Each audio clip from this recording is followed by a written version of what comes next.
Voxelab Aquila here. It says Alex's Firmware, and we're going to show you how to manually level. Okay, so first you'd be preheating. If you're running PLA to PLA, I'm not going to do it, but then you're going to hit home all. Okay, printer has homed. Now we go to manual leveling. Bottom left, and it's going to show me the bottom left position. Then you would use your paper and check as normal.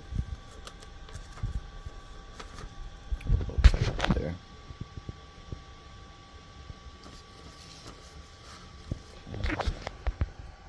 Next position, top left.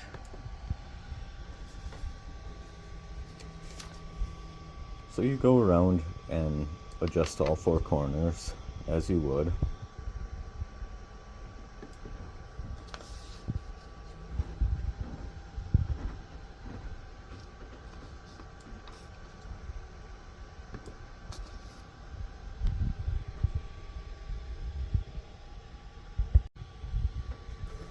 Once you have all corners adjusted, make sure your center is fine, and then I personally run around and make sure again. You're ready to print.